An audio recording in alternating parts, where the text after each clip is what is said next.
Hey guys, sorry I missed you last week. I was moving into my new apartment, but we're back, and on this week, Just Cause developers bring out the dead with their new MOBA Deadbreed. Perfect World's action MMO Legend of the Condor Heroes receives a new gameplay trailer.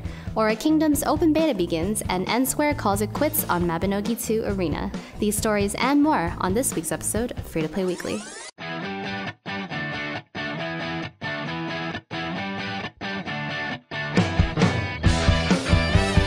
It looks as though 2014 already had a brand new MOBA to look forward to. The newly announced MOBA Deadbreed comes to us from some of the original developers of Just Cause. The game pits teams of 3 against AI or human opponents, with a focus on hero customization being Deadbreed's main claim to fame. In Deadbreed, players can individually customize their hero's look, which in turn can also change their playstyle. A large portion of the customization seems to stem from artifact items, which can be upgraded and slotted with relics. There is mention of these items wearing out over time though, which may trigger an immediate gun durability reaction from some. Heroes also level up by playing matches, although it's unclear what effect this will have on gameplay. Other touted features include endgame boss fights, side objectives involving dungeons, and summonable creatures. As of now, there's little additional information available on Deadbreed, but interested players can sign up for the closed beta by heading on over to the official site.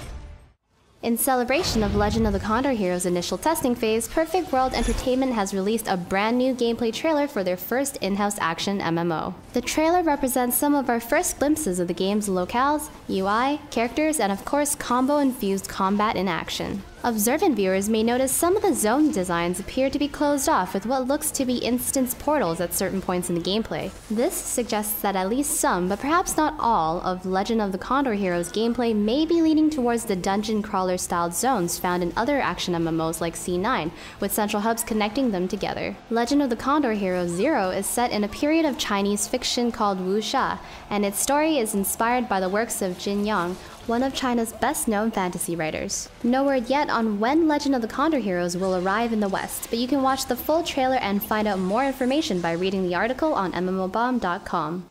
Area Games, in conjunction with famed anime MMO developer X Legend, recently released their latest MMORPG Aura Kingdom into open beta. During its closed beta testing phase, it was revealed Aura Kingdom players logged nearly 1 million hours of gameplay and created over 170,000 characters. The MMO's closed beta popularity seems to have carried over into the open beta, with Area having to add a new server just days after release. In celebration of the open beta, Area is currently hosting special events throughout the month, including special boss summons and a game of hide-and-go-seek with the devs. Participating in these events will earn the players a host of prizes, including loyalty points used in Aura Kingdom's cash shop. If whips and chains are your kind of thing, then you may be happy to hear Tera recently teased a brand new Reaper class, which is certain to entice players looking for a little more mobility and dark magic mayhem. An Ellen-specific class and one only available to players who own a character above level 40, the Reaper wields razor-sharp sickles attached to long chains, making her most effective at mid-range. Not only can she strike enemies at range, but she can also harness dark magic to deal additional area of effect damage and even swap positions with an enemy. In fact, the Reaper has access to several unique skills, which provide the class with additional mobility, capable of countering attacks and ignoring fatal damage. Players dreading the thought of leveling yet another toon in Tera need not worry. Their journey with the Reaper will begin at level 50. The new class has only just been teased in Korea, which means a Western release is most likely in the works, but presumably still a ways off. More information regarding the Reaper class can be found on Tera's fan site Tera Today, which you can find a link to in the description box below. Nsquare, the development studio brought to life after Nexon acquired NCSoft, has announced it has ceased development on Mabinogi II Arena. Intended to be a sequel to the original Mabinogi, an open-world MMORPG with a rather unique combat system, Mabinogi II Arena attempted to re-envision the MMO with an updated combat system which still retaining the original's iconic combat style. The issues began after Nsquare revealed Mabinogi II Arena would use instance dungeons similar to other dungeon crawlers, including Nsquare's own Vindictus, instead of the original's open-world design. Nsquare also chose a more realistic visual style for the sequel, which as opposed to the more cutesy cartoon style found in Mabinogi. Fans argued the change in gameplay format and visual style positioned Arena as more of a Vindictus sequel.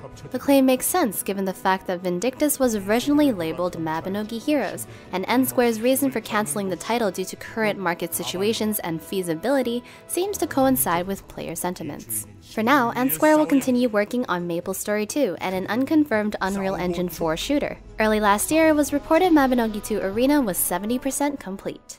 And the game of the week is No More Room in Hell. No More Room in Hell is a cooperative, realistic FPS survival horror set in a world on the verge of collapsing due to an unknown disease with undead implications. No More Room in Hell may be immediately similar to those familiar with other well-known cooperative zombie shooters, but distinguishes itself as a more hardcore experience with no crosshairs or HUD. Up to 8 players will need to scavenge around the map and share with each other what scarce ammo and weapons they can find. Even then, inventory space is even more precious, and players may need to make hard decisions on what they should keep.